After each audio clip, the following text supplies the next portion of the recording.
And now, it's time for another Dice Tower review with Tom Vasel. Howdy folks, I'm Tom Vasel, and today we're taking a look at Papering Duel. This is a two-player game, shockingly, in which you are both wallpapering up a house. And you want to have a certain pattern and the other person has a pattern. So as it happens in all wallpaper duels, you're fighting over it. I hate wallpaper anyway, just paint the place. But that's not what this game is. It's an abstract strategy game where you're laying down tiles that have clear spots in them, trying to force your opponent to be able to not complete a row. Sounds interesting? Let's take a look.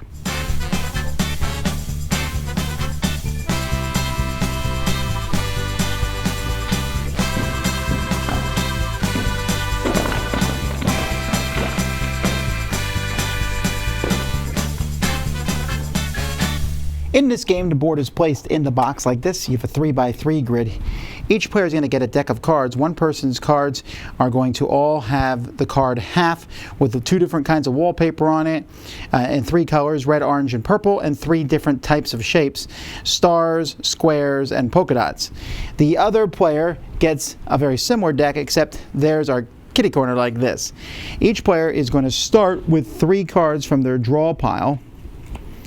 And then they're going to take turns placing one of these on here, and the only rules are you can't cover up wallpaper from the opponent. You'll then draw back up to three cards. On a player's turn, so let's say it's this player's turn first, you must make a row of three of the same thing. That is required to do so. So maybe, for example, I'll place this one here. You can place 1 to 3 cards. In this case, I make a row of orange. I think that's good enough, so I'll put a token of my color here on orange to show that I control orange. I'll then draw a card for each row that I've claimed. So I claimed one row. My opponent must break up that row and do a row of their own. In this case, let's see here, maybe red will work if they put this one here and then this one like this. So they've made, again, a single row. But maybe if we switch that out a bit and do this, well, let's try this. They'll play all three cards. So now they've made, I don't like that. We're not going to play all three cards. Never mind, we'll play 2 cards and make a row of red. And we've broken up the orange row. So now we control red. So we draw 1 card. We're down to 2.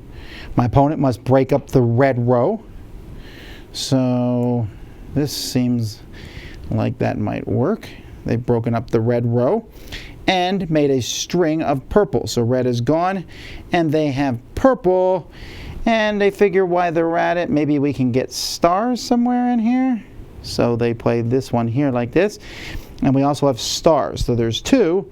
So we get to draw 2 cards.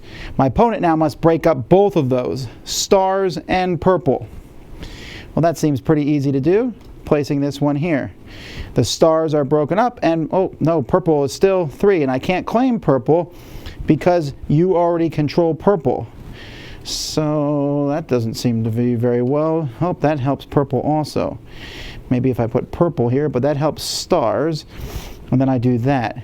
But then that still helps stars. In this case, looks like I lost the game. You also will win the game if you manage to do 3 at the same time. You do 3 at the same time, boom, you win. Then players can also play with special cards. When a special card is out there and a special card is placed, you must cover up that special card. Your opponent must cover that up or they lose. And then you can also play with a timer if you want things to get really crazy. That's how you play. Okay, so the clear cards, I'm always a big fan of how you use clear cards. I like how these look. I like that the purple, red, and orange are very distinguishable from each other, and the polka dot, square, and star. It's a very easy thing to do. I like how everything fits really nicely in the box, including this timer. And you can put this on top, and you can play in the box. This seems a little, this is useful. I have no idea why there's 2 colors. Who cares? You could have just done 1 because you have to break up your opponents in your turn. So if you have these 2 colors and I break them up and then I take this, I don't know that it mattered that I needed to have 2 different colors. But that's not really a complaint. It just seems odd to have them. Other than that, you know, the cards themselves, you have to sort them out to make sure you get the difference between the diagonal and the straight. But it works. It works, and it's a very nice package. I will say the rules, on the other hand, Now, they're originally translated from Korean, and the translation seems fine, but they are not explained well at all. Considering how simple this game is, I was mind-boggled with how many questions I had from this rule book, which is unfortunate. But I went online, I was able to find the answers I needed, but I shouldn't have had to do that, not especially for a game that's simple.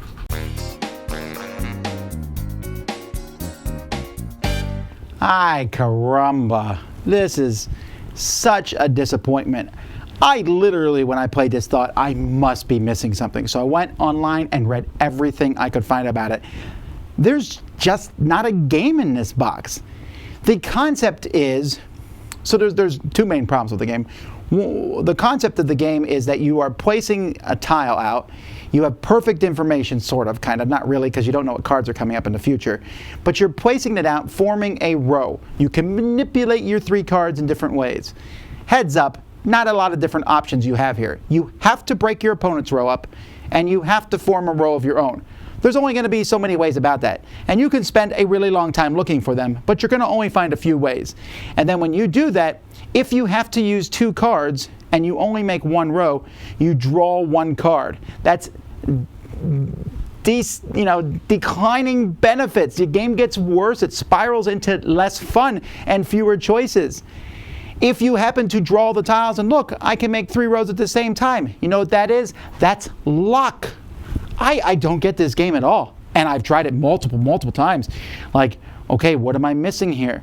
And the idea sounded cool. Well, after I figured out the rules, I was like, oh, that sounds interesting. You gotta make a rows and block your opponent's rows.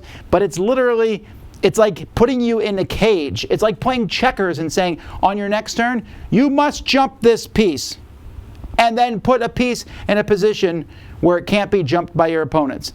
Like, okay, I'm following these very stringent rules. Ooh, as in many abstract games, it's like, ooh, look at all the options. Here, the game's like, here's your option. Okay. Every game of this has come down to who draws best. Every game of this, I've never once thought, wow, that was a clever play. I always thought, wow, nice to have the tile that helped you out there. Mixed with a rule book that wasn't very helpful, this is a major pass from me. And again, it's one I'm really disappointed about because, first of all, Mandu makes really good games usually, and I expected this one to be an interesting back and forth 2-player light. I don't care if it's light, but this is so light, it's gone. The simple breath, I couldn't recommend this. You can say, well, this isn't meant for you, it's for really casual players. No, it's not, because the game it gives this illusion of this being super cerebral to the point you have to sit there and think, and you realize you're doing a lot of thinking to find the one option you have, or 2 options you have. That's not strategy, that's basically brute force solving a puzzle. Now, can't recommend papering the Duel at all. Dice Tower Judgment, nope.